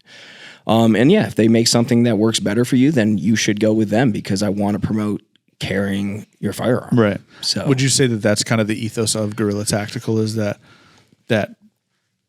desire for people in general to be prepared, to be protected, is that? Yeah. I mean, that's a pretty good ethos of it. Yeah. Yeah. Yeah. I think that I'm kind of a history buff myself over the years. Read up a lot on different conflicts over the years and in different struggles. And, there's always that, like in Kurdistan's a perfect example. I know you've been over there. They're the underdogs, right? Absolutely. And they've been fighting back against this war for a long time. Successfully fighting back. Yeah. Yeah. And it's super cool to see. So I think when you think of Guerrilla Tactical, when I first kind of conceptualized the brand and what the name was, it was kind of a nod in the direction of all these rebellious people throughout history, whether it's the United States or before. And that's kind of where we came up with that, and that plays right into being that prepared everyday person. Yeah. That's awesome. Do you, I just kind of to focus more on a tail end or sort of wrap things. What I know you don't have to go in depth on this machine or that machine, but what's the future look like for Guerrilla? And I know you have other business ventures as well, but or projects. But what do you kind of, for the viewer, what is kind of that future? This is our next couple years down the road. Yeah, I mean, for Guerrilla Tactical, it's definitely directly working with the current products that we have, offering more, and then solidifying our systems and how we do things so that we can be even faster and even more efficient for you. We already have some of the fastest shipping on the West Coast. That's a big thing for us. I mean, we're not Amazon, nor are we trying to be. There is a limit to that, but in my opinion, whether it be medical supplies, whether it be a holster or whatever else, if it's sitting half made in our warehouse and not in your hands, then what good is that to you? So we want to be able to get that. I mean, the days, I believe, and I think this kind of caught on the last year and a half, 2 years with holster companies, is like people used to have 16-week lead times on custom holsters. And it's like 16 weeks. Right. You need to get some better machinery, hire a couple more people. Like, that's insane, right? Yeah. And when we went through phases of having long lead times, nothing that long ever, but easily 3, 4, or 5 weeks. Yeah. Trying to keep up with workflow. And with the new building, we've been able to really solidify our systems so that we're more efficient than ever. Holsters are better than ever, more efficient than ever. All the QC, all that stuff, we're able to really handle a little bit better. And yeah, for me, it's like we want to continue to improve on those systems that we can get this stuff out as fast as possible. I think we're going to add a quick ship option coming up pretty soon, which is going to be cool, I think, for a lot of people. I think we're going to offer a bit more than what normal companies offer for their quick ships. So there's going to be a few more options there. I was going to say, that's cool. Hard. Like, it's hard to kind of, you want to be able to quick ship as much as possible, but then once you go to a certain amount of variety, then it's just like, then it's not quick ship anymore. It's not, exactly. Yeah. So there's a happy medium there, and I think we're trying to figure that out. So that's kind of exciting. And then just, solidifying our processes and making better than ever holsters. We're going to be moving in machinery mid to end of this year that's going to allow us to have much more control over in-house mold creation, which is going to allow us to not only have a better custom look. So when you see one of our holsters, other than, you know, just the clip saying our name, you're like, oh, that's a GT holster. Yeah. And then also put in years of experience of carrying and feedback into our molds and making tweaks here and there. That's going to, you know, hopefully produce one of the best concealing, you know, most comfortable holsters on the market. Yeah. So that's definitely the future for us. That's you're already on that road for sure. I mean, I told you before, like even that it's so hard with everyone calling it something different, but even that sidecar style, your gun with a magazine, your holster, if I see yours in a lineup, I know it's yours. Yep. And that's cool. That's awesome. To me, it shows that you're doing something right. Like, I mean, it's the same as if you walk into a gun store and you look at the wall, you can tell there's FQs there. Like our guns are different colors. They look different. Absolutely. And I think that's really cool. And it's cool to see a similar thing, a similar kind of event happening in another environment. Cause we see, I mean, we get so tunnel visioned with guns and the next gun and this and that. It's hard to see outside into the adjacent spaces. And it's cool to see kind of that innovation side in other stuff. Definitely. Yeah. And I feel like, you know, we started in middle of 2020 and here we are, I guess, moving into 2024, started the second quarter already. And, you know, I feel like we're just getting started. Absolutely. Like, and I feel like the sky's the limit and, you know, we've already made some big strides, which has been super cool to see. I didn't realize that it started in 2020 because you've already accomplished so much. Yeah. And granted, like I can only name 5 or 6 holster companies, but GT is one of them. That is one of them. Absolutely. Yeah. Absolutely. And that's the thing is like, I see your holster just as much as I see everybody, the other companies that I can name. I see them online and I'm sure it's algorithmic because it's like, because I follow you, because I interact. We have a lot of mutual friends. Sure. Absolutely. I'm sure it's because of that, but like even people that I don't, whether it's in my Explore page or whatever, people I don't interact with, I'm seeing your holster more and more. And to me, I'm like, that's awesome. You're getting the recognition you deserve. You're putting in the work and getting your product out there. Yep. And then I remember like, oh, it's only a couple years old. Like you're only going to blow up. Well, people ask us a lot we try to do weekly questions and answers and that kind of stuff and be accessible to our following. And, you know, people ask us like, oh, well, how have you had so much luck or success in the industry since, you know, being quite a new company still? And I tell them like, pretty honestly, it's like being a genuine, real person. 100%. Takes a long ways. Yeah. It takes you a long ways. And people don't understand that. And like whether I might have a much different background than a lot of people in the industry, but here we all are. Yeah. And I think we talked for 20 minutes before at SHOT Show before I knew where you were from. Right. Like before we even discussed like, oh, Q, whatever. Right. It just, and that goes so far. Yeah. And I've noticed it like in my world, like I don't, like you run the company. You are Guerrilla Tactical. I'm just a dickhead who works here. I don't run the company. Kevin is Q, whatever. But like just getting along with people and taking the time to talk to people for 5-10 minutes or whatever has opened so many doors. Like I've met so many people through it. And I'm stoked to call certain people my friends to where it's like now if anyone, it even transitions into work or translates on the work side where if someone hits me up and is like, hey, I got this product, what ammo should I run or this or that, or I'm having problems with X, Y, or Z. I'm like, oh, well, I know a guy who works there. Let me call them and figure it out. Like, no, I mean, that's what it's all about. Yeah. You know what I mean? Making those good connections and I mean, just being a genuine person. You know what I mean? I was taught that way from a young age. Like it's funny to say it, but it's true. It rings true is like treat other people how you would like to be treated. 100%. And it's true. And I think it's funny, like, to me, it all keeps wrapping up. People are going to be like, you shut the fuck up. But it's like, it keeps wrapping up to this, like, you grew up in that hardcore scene. It's like, they're going to go, what's a hardcore scene? Yeah, exactly. Like the rave? Oh, yeah. Like the rave thing? I love 5 Finger Death Punch.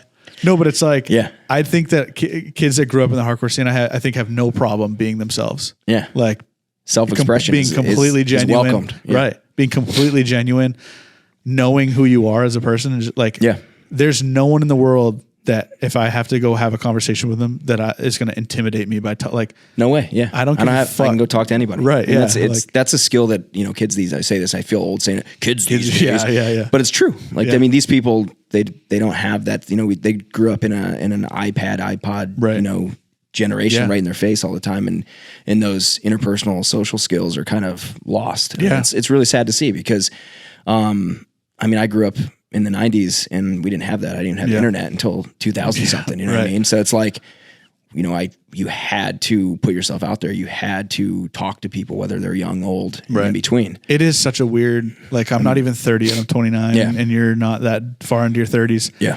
It is so weird to have that old head mentality of like, well, back in my day, we counted change back. Yeah. Like, I remember being 13, 14, going to shows at a vet center or whatever and seeing grown men harming one another. Yeah. And you're like, this is the coolest thing I've ever seen. I want to do this again. I belong here. Yeah. It's like, so weird. And when people not, you know, don't know anything about the hardcore scene, listen to this podcast, are going to go, yeah, you're fucking idiot. What's wrong with these people? Oh, tough guys. Fucking, but it's like, I mean, it definitely was an interesting place to grow up, interesting time to grow up. And it's so to look at it from the outside. And I understand it for people who look at it on the outside and they're like, you're just listening to this angry yelling music. Yeah, and but there's like, so much more. But it's like, why don't you just I'll print out, like, even my girlfriend's the same way. She's like, why do you listen? Like, how do you listen to this angry stuff? I'm like, yeah, but look at because she thinks like, I won't put her on blast. There's a bunch of people that think like, whether it be like pop or whatever, like, well, at least their lyrics mean something. I'm like, oh, really? Like, go listen to Firestorm. Just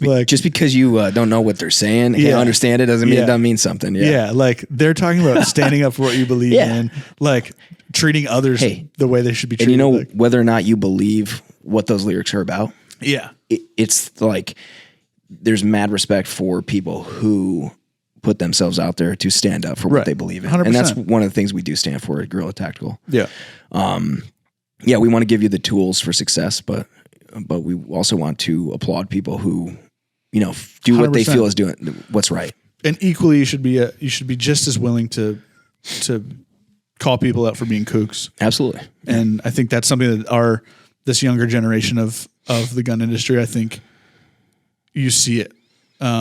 Even from like the an FFL, like a dealer, like you see it all the way through. And I think people have no problem being like, no, that shit's not cool. That doesn't fly. It was cool when you were whatever, all you old heads when you were 20, but it's not cool anymore. Yeah. No, and it's good. It's good to see that shift. Yeah, for sure. And like I said it to you earlier today, it's like the gun industry or whatever you want to call it is this massive machine, right? Yes. And we're only in this very small niche part of it, but existing in this niche part of it is really the only place that I'd want to exist in as a company. And there's so much room for growth and innovation in this part, which is super cool to see. Yeah. Because there's so much out there, all the fuddy stuff and everything of yesteryear. And it's just like, I have no interest. I have no interest in being adjacent to these people. No, I said it to you before. Like, I think we agree. We both believe the same thing where it's like, I think if you're allowed to own a gun, like I think you should own a gun. I think you should carry a gun. Yeah. Like you should have it on you. But just because you're a gun guy does not mean you and I are going to get along. Sure. Like it's your analogy of like, we all work in the same building. We're all striving for the same end goal, but that doesn't mean we're at each other's houses at the end of the day. Yeah. Like you don't hang out with all your coworkers. Yeah. That's fine. Yeah. That's fair. I mean, some people are unable to separate that, I think. Yeah. And I mean, that's just real life. And to me, that's common sense. Yeah. It's not for everybody. No. But I mean, we grew up, another thing is like, I grew up rurally and we live rurally now.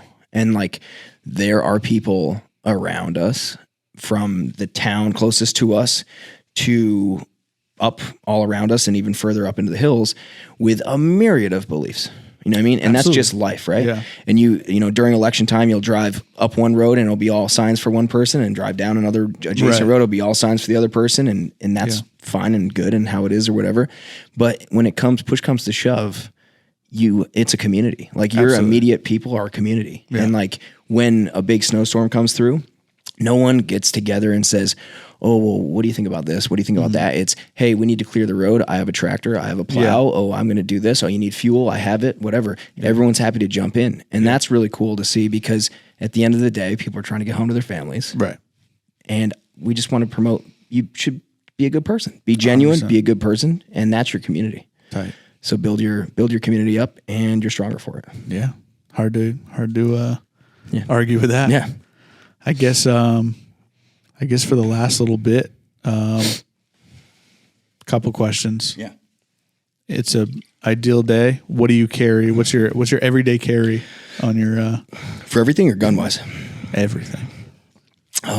So my everyday carry right now has been, and I don't do this whole thing where I change guns with the season, and coats and all like. Yeah. No, I carry a Glock 45 with Acro P2 on there. I got the FD one when it was like really hard to find, and everyone was super bummed about it. Yeah, that's why I had it, and I came to really like the optic. Yeah, so I've left it on, even though it doesn't go with anything else. Yeah, just FD microwave sitting on top of my.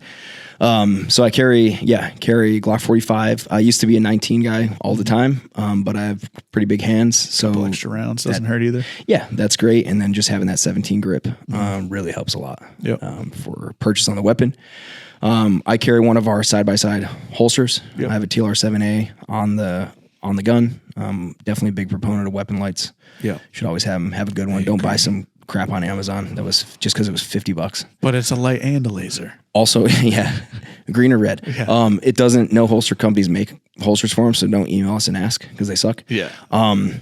And so yeah, I mean that's my gun. My gun setup is pretty stock. Otherwise, yeah, side by side. You carry the holster. tourniquet. I carry my ETQ tourniquet with our Expedient carry system every single day. Yep. Everywhere. I mean, if nothing else, that goes in my pockets. It's right by the door. I leave the house, goes in there.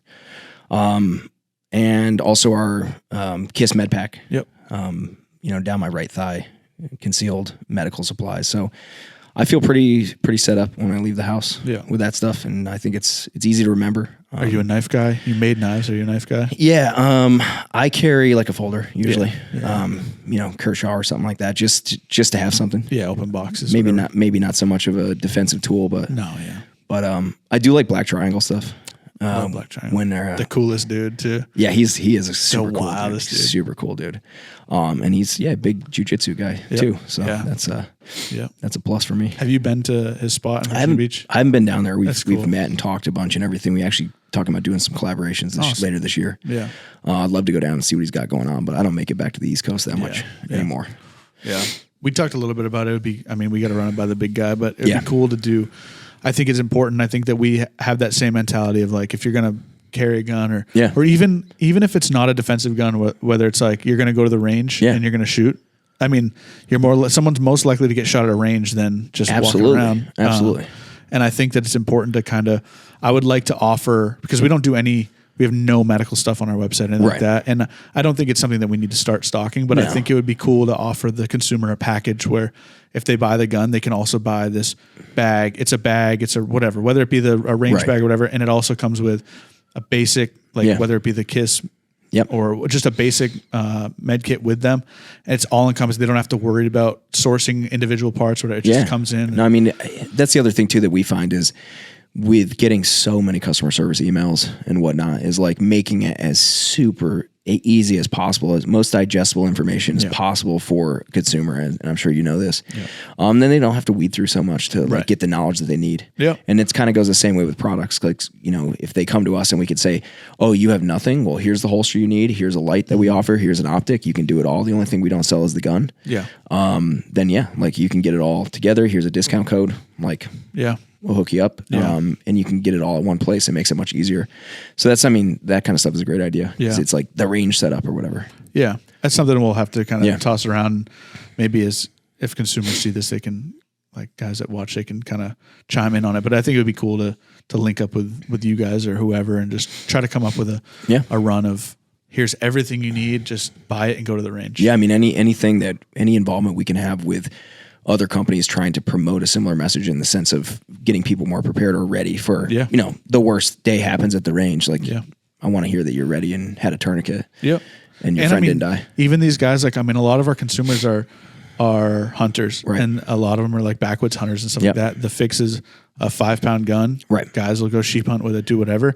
If they have that, I know in my range bag I have that med kit that came with it, I should throw that in my backpack. Like there's a guy, his name's Will. He's a big Q guy. He has a crazy story about a bear hunt and getting knocked out, and he got injured on this bear hunt, and that's a reality too. Like if you're out in the woods, you're by yourself, you're hunting. Like take the med kit with you, throw in your backpack. Like if that's something that we can help with too, that's cool to me. yeah, I think we'll have to talk more about that for sure and get the big guy involved in it. And I got a crazy story about the Gambia if you want to hear about it. Yeah, It's not about bear hunting or hunting in general, but it is about dangerous animals. absolutely. Yeah, so we were off the coast of Gambia for the first time, and all of their like admiralty charts for the area, that's like the plotted paper charts of the whole area, are like 50 years out of date. Perfect. Because like no one's going through. And Yeah.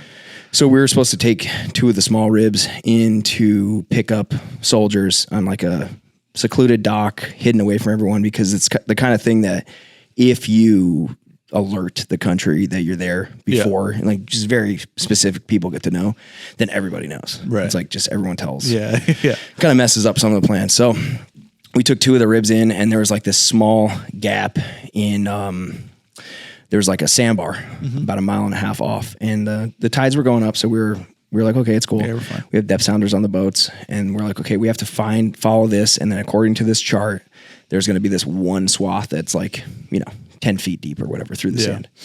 So we're like, okay, cool. We'll hit that. So we get out there, and halfway through, we're like, this is not correct. Yeah. So we're trying to like slowly kind of, troll through, and no, it wasn't happening. Before I knew it, one of our bigger boats getting blown onto the sandbar with waves are breaking over it, putting us on the sand. So immediately trimmed the engines up, kind of checking out the whole situation, and it's not good. We're definitely grounded. And these boats are like heavy. Yeah, you know what I mean? small, Like they're not small. It was just 2 of us, two people in each team, because we had to kind of reserve space for all the soldiers coming back to the ship. And so we're like, we're going to miss our checkpoint with these guys and check in, but what are we going to do? Like, we got to get this boat out.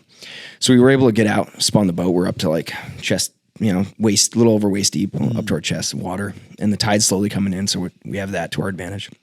So we trim the boat, engines up, spin the boat, bow into the waves.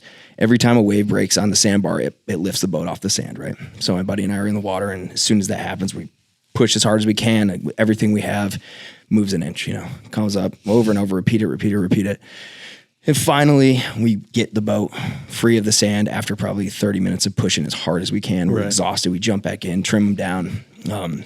And then we get back out into deeper water, and we're like, well, we're not going to be able to pick up these guys. So we call on the sat phone to these guys. And there's one of our coordinators is on land with them already, flew into the country. So we'd call him, and he brings like a local guy out on a little boat, a little skiff, a couple of the soldiers out to like meet us and guide us through the sandbar. So we do this. Great to see him. Whole thing takes, I don't know, a couple hours, to get through this all. And so we get dockside, we're loading everybody up, and then a couple of soldiers come over, and their commanding officer's like, well, what took you so long? And we're like, oh, well, this happened, and we washed up on the sandbar, and we had to push ourselves out, and everything. He goes, oh, how'd you get out? I said, oh, we pushed the boat out. And he's like, what do you mean you pushed the boat out? And I was like, well, we jumped out. And he's like, he's rubbing his face like this. Oh, no. I'm like, what's wrong, dude? He's like, there's crocodiles all around here. There's crocodiles. And then they come through the estuaries, and they go a couple miles out, and they go on the sandbars, and they're all around. And he goes, you guys were in the water? And we're like, yeah. And he's like, do not go in the water. Dude, of all the animals too. No way. I've seen some big crocs in Africa up in the river systems in like Gabon, and like taking prey and doing their death roll. And when he said that, we were like, tight. That's the one thing. But now we have this hilarious story to tell because we lived. Yeah, exactly. And now it's funny. Like tell it on podcasts and stuff, and it's fun. But at the time, we got back to the boat, and we were like, well, that's surreal. Yeah. He's like, don't go in the water. Yeah. I won't, dude. Yeah. I already did. I'm good. Yeah. Yeah. One time. That's crazy. Damn. No, that's wild. It would have been wilder if like we fought a crocodile, but that's not what happened. You saw them coming. We jumped in the boat, and then at the last minute, it was like Jumanji. Yeah. Still though, that's tight. The idea, maybe it's even scarier, the idea that they're around, just lurking. They were probably watching you, dude. Yeah. That's insane. So, yeah, it's pretty funny. Damn. Did a lot of wild stuff. Yeah, I can only imagine. Yeah, I guess last question for those who, because we've talked about it a bunch, and there's probably a lot of people that don't know anything about it and may want to get into it. If you had to tell a kid, I'll give you 3 records to listen to get into hardcore. Ooh. What would they be? And is Marauder on there? Marauder is not on there. That's in fine. My mind. That's in my mind, mine either. It's not on there. Mine either. I would say Trial, Are These Our Lives would be a big one for me. Okay. It's like, that's not what I expected. yeah. I mean, we grew up in going to Syracuse shows, so Right. Earth Crisis, Destroy the Machines was a big one growing up in the 90s. Yeah.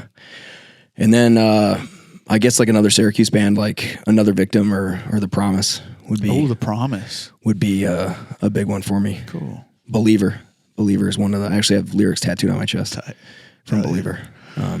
So yeah, that's I mean, some pretty angry yet positive stuff that kind of shaped my worldview growing up. Yeah, that's awesome. Yeah, I don't know. We talked about it all the time. Like I tell people all the time. There's my first day at SIG. I was working a bunch of guys, whatever, and a guy was just getting to know me. A guy was asking, "Oh, what kind of music do you listen to?" I was like, I mean, you know just as well as I do. Oh, I like heavy stuff. Like I listen to heavy stuff. Like you for sure haven't heard of it. So I'm just like, right.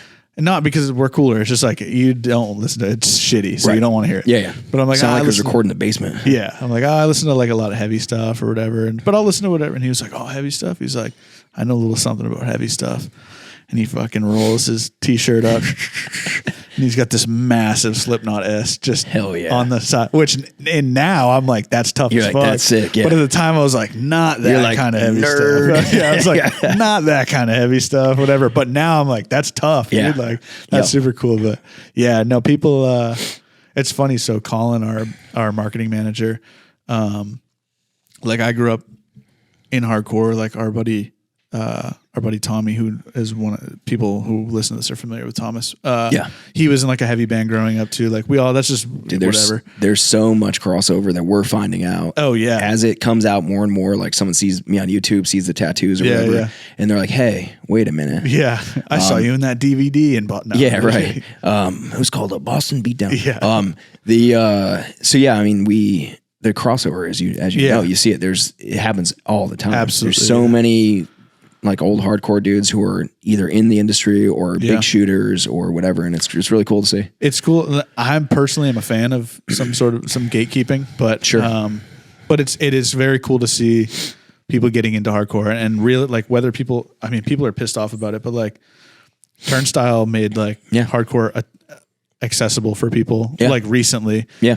When you have people like Demi Lovato being like, the Turnstile record's my favorite record. Or you're like, what? Yeah. And so like now Colin, our marketing director, the director of marketing, he said it to me today. He's like, dude, I'm like really into like hardcore's cool. I'm like, yeah, it is cool, dude, isn't it? Like imagine when you were 15 and pissed off at everything and like that's all you were. That's the thing, you know, as I get older, it's like we still jam it in the shop. Like, you know, my operations guy is an old hardcore kid as well, like much older than me even.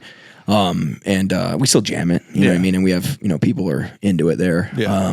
But like, I feel like the old guy was like, I like to listen to folk music more than, you know what I mean? Listen to acoustic stuff, you know? And I'm just like, you know, as time goes on, like I don't have the same angst that I did years ago, thankfully, because I'd probably like have done some terrible thing or something like that, you know what I mean? And it's cool to go back and listen. Yeah. Like every now and again I'll drive, like I listened to like Killing with a Smile all the way through recently. And it was like, it kind of holds up. Yeah. Like, I mean, and I always said it even back then, is like, and you know, other bands have been, you know, quoted saying it and whatever, but I was always of the belief that, you know, you get in there, those four walls, you're taking what you learn in those four walls and applying it to the real world. Yeah. And like, I wouldn't be who I am or where I am today without that upbringing. Yeah. But I'm not completely immersed in the scene. There are definitely some guys that still are. Absolutely there are. Yeah. And I'm not knocking it if that's your thing. That's your thing. But I'm glad to have broken that mold. And it is funny didn't become a tattooer or a barber or something and did a lot of other, you know, what I consider a little bit better,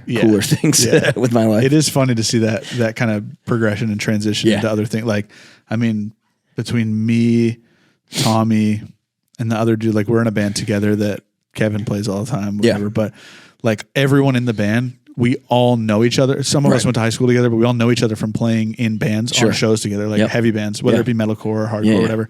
And so we get together and we're like, all right, what do we start playing music, and it comes out this like acoustic, electric, fucking chick, whatever. Not heavy. Yeah, you're like, all right, I guess this is what we're doing. This is awesome. Yeah. Why do we sound like girls? Like, but whatever, it's cool. And yeah, but it's funny, like song structure wise, we don't know how to write like a pop song. We'd write like verse, fucking build up, breakdown, Right. song's over. Like it's weird, but It's weird. It's almost like you played in heavy band. yeah, exactly. before. We don't know how to do anything else. Yeah. But No, it's cool. yeah, right on. Well, firstly, thank you for coming out here, and it's literally the opposite end of the globe Yeah. for you. No, I mean, it's, I mean, I have a lot of roots in the East Coast, and Yeah, it's for sure. a cool reason to come back. And Yeah. I appreciate you inviting me out and, give me a platform and have me on. Yeah, 100%. Built up a gun earlier, and No, we're looking forward to go to the range shooting tomorrow. that fix. Yeah, go to the range tomorrow and shoot a bunch of Kevin steel. Yeah. Sounds good. Use Kevin's ammo and shoot his steel, and Sounds great. tell him when he gets back. Yeah. Perfect. Right on. So yeah, anyone that wants to find you, Yeah, I mean, Instagram is the big one. Yeah. That's where we do most of our stuff. Guerrilla, GUERRILLA_tactical. yeah, 2 R's, because there's Two there's a Rs single R Guerrilla Tactical and 2 L's. Yeah. and the underscore. Yeah, and the underscore does it. We'll link it. Yeah, and that's the main page. We have YouTube all linked in a link tree there, website. Yeah, that's the spelling of Guerrilla is very important. Yes. Because a lot of people mess it up. Yeah. 2 R's. Yeah, 2 I've L's. spelled it with 1 R before, and I'm like, nope, not that kid. Not There's that some, one, There's yeah. some kid with like 13 followers. That, Dude, I tried to hit up like a couple when we first started the account, because Yeah. like we grew the account pretty quickly. yeah, absolutely. And we hit up a couple of the owners of the original accounts that haven't been used in like 5 years. Yeah. And we're like, hey, can we get your like Guerrilla Tactical, like Guerrilla account? No response. I'm like, dude, you have 25 followers. Yeah. Like they're just inactive, and it's Yeah. just forever that way. And it's whatever. Like people know where to find us. Yeah. Of course, Instagram is Yeah. coming for every gun company hard. And Do you get hit super bad with it being adjacent, not necessarily directly? yeah, so we get hit pretty bad. Yeah. We get hit with shadow banning or whatever you want to call it, or Yeah. it's been probably 2 years since they've said that they could recommend any of our content. It's crazy. And we dabble with advertising and Yeah. whatnot as well. We have to, I think everybody has to in this space at this point, especially being election year. I feel like they hit it even harder during times like these, and just coming for us, and it's crazy, but we're hanging in there, and we have a backup account too in case. And Tight. the biggest thing I always tell people is like, sign up for the mailing list, 100%. because it's the only thing that any company really controls. Yeah. At the end of the Yeah, day. they can't tell you what to put on there, Yeah. what not to put on there. Yep. And yeah, I think incentivizing that is also super important, just to get Yeah. people on there. And, Absolutely. And then yeah, doing we're that, so. working with a company out of kind of our region that does that a lot, and we're working on some new campaigns to really make it worthwhile for you to be a part of our mailing list. Is something we're excited about. I'm like, I don't know a lot about, like, I really don't like social media that much. For somebody who doesn't like it a lot, I have to spend a lot of time on it. Yeah. And it's just the nature of the beast. And it's an necessary evil in this day and age. Everyone's on socials, right? And so we're working with a company that, it's not a marketing company, but they can help us out with the email stuff, because we need to build our list up, because For sure. someday Instagram is going to go away, and all these companies are going to go, huh? What do I do? What do I do? Yeah. And for a company like Instagram to have, or Meta or whatever, to have such power over our brands and stuff is super disheartening. Yeah. So, but yeah, keep it up. Join the mailing list. And make it worth your while. Yeah. Yeah. And hopefully in the future we can figure out a project, maybe something like that. Yeah. That all encompassing everything you need. Yeah, we'll have to get you out to Washington too, and do some cool content, and shoot some guns out and clear cuts. Bring all our space guns and show you Washington boys how to shoot. That's right. Sounds good. Right on. Well, thank you. And thank you. Yeah, we'll hit the range tomorrow. All right, looking forward to it. Right on. Thanks, Jay. Yeah. Yep. Thanks, James. Take care.